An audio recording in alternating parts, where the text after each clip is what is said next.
Hey guys, it's Taku. Welcome back to my channel. I hope you're all doing well. Welcome back to another summer film spotlight. Today is going to be a bit of a different episode. I decided not to watch The 90s Short Walk on Girl. I know I will get around to it, I promise. Instead, I happened to watch two very similar yet different 2019 CG Netflix anime-related films this past week, and I wanted to talk about both of those. And the first one that I will kind of talk about is Pokémon Mewtwo Strikes Back Evolution, and the second one is Dragon Quest Your Story. Both of these films had a very interesting reception, and I think that's part of what makes kind of comparing them so interesting today. So please sit down and enjoy this summer film spotlight. Let's go ahead and talk about Pokemon first. So as I said, this is a 2019 Netflix anime produced film. It is entirely CG, just like Dragon Quest is, and it is pretty much a one-for-one, shot-for-shot remake of the original film that came out so many years ago and started all of this. I don't think Pokemon really needs an introduction at this point. Very classic film.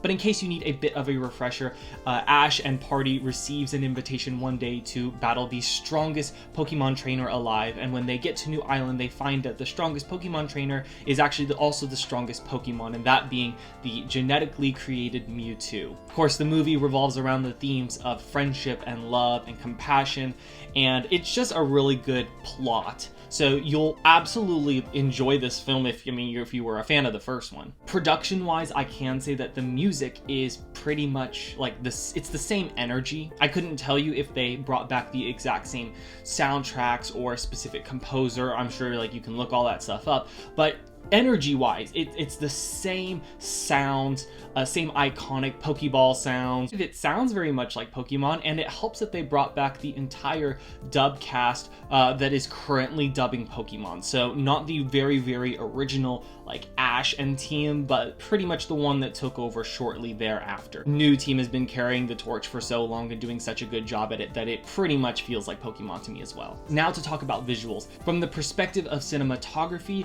it is again almost a shot-for-shot recreation of the original film. I remember watching this movie and just seeing the perspectives, like the exact camera angles even that they were used to shoot certain scenes are pretty much preserved in this. Only a few kind of artistic liberties are taken, and it almost begs the question, like, then why even adapt this at all? And after reading through a couple of interviews, they pretty much made this film as a celebration. I think it was also an anniversary project, but it's also to celebrate kind of a new vision of seeing Pokemon. Like, you have all of your traditional 2D animation, you have the games, you have the cards, you have so many different mediums, and then this is an entirely CG-driven Pokemon. So it's just another way to look at this very vast universe. And for that, I actually respect the film. I actually commend it because I thought at least that it's very, very visually appealing. I love the way all of the Pokemon looked. They didn't take a weird live action approach. They decided to just make them CG, and anyone who has been a fan of the cards or playing like the trading card game will see that they often use CG art pieces on the cards. So it doesn't feel like anything super new. The only thing that would feel new, of course, is seeing the trainers, the people, Ash, Brock, Misty, all of them animated in this CG. And to that, I'll say it comes down to a matter of whether you like CG or not. I, again, think that this is a very high-quality film, at least from what I can tell. I do tend to give CG a bit of a grain of salt whenever I'm, like, reading it or looking at it, and I don't know, I enjoyed this film. There was nothing really that stuck out at me too bad that was just glaring. But for everyone else who doesn't really like CG, this film does nothing for you. Just stick to the original. I don't think it's gonna help you much. Again, it's the same camera angles, same music, same voices. Just stick to the original and you'll be fine. I think this is gonna be one of those movies where if you were watching it and your parents walked in or you watched it with family, they're gonna think, oh yeah, it was a pretty just okay CG movie. But if you are a fan of the original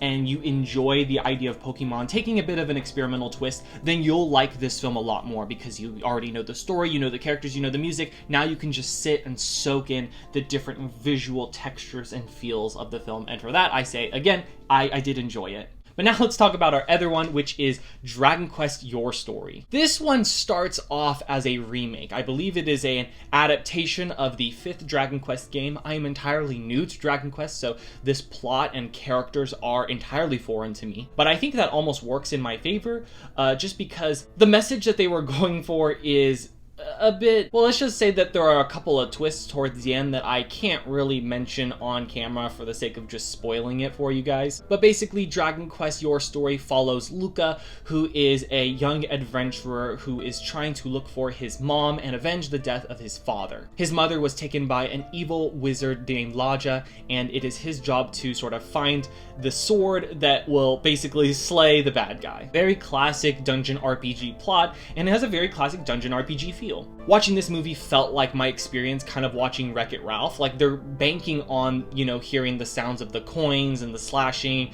and the classical dungeon sounds and feels, kind of 8-bit quality, and then they are obviously doing it up, dressing it up in a CG environment. Unlike Pokemon, which has a pretty solid plot and pacing, the pacing for Dragon Quest Your Story is all over the place. At the beginning of the film, you are watching Luca grow up until he is eventually captured by Laja and his evil monsters, and he is forced basically into slavery. Then he's got to escape from that, and he goes after the lady character of his childhood love. And they introduce another heroic female warrior type character, and there's just marriages involved. You have the dungeon stuff, you have getting the sword, you have saving them all. Like, there's just a lot going on in this film, and they approach it at a very just weird pacing. Like, when I was watching like the first 20 minutes, I was like, wow, that's its own movie right there. Like, you can call it quits like right here. But no, it kept going on and introducing just not new things, but just developing this story so much further than what it needed to be. And then when you get to the end, it was just, well,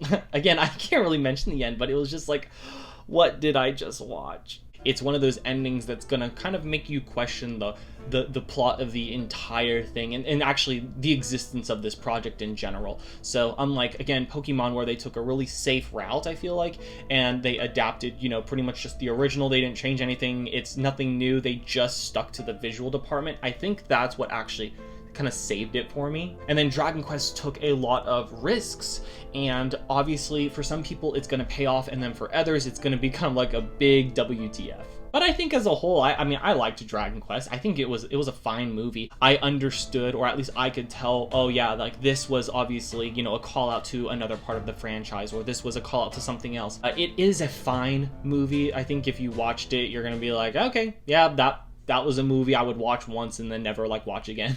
There are a couple of twists in the Dragon Quest movie, now that I think about it, that I actually did enjoy, and I really liked the music and the visuals. Oh my gosh, the CG in this one is actually just as good as Pokemon, if not probably better. There's just a lot more detail in the textures of things. It does feel higher quality, so from a production standpoint, I would say that Dragon Quest Your Story is slightly higher than Pokemon, but again, I liked both. And so there you guys go. Those are your two very divisive, controversial 2019 Netflix CG anime films. If I had to pick one again to recommend to people, I would pick Pokemon Evolution, but Dragon Quest Your Story is obviously good for its own things. What did you guys think of either of these films? Please let me know down in the comments below. Join me for next week, where I don't know what we'll end up watching, to be honest. Like, the point of the Summer Film Spotlight was to sort of spotlight physical releases that I own that I had not seen previously, but we're taking, you know, a more digital route, and that's fine. So please stay tuned for whatever I talk about next week, and thank you so much for watching.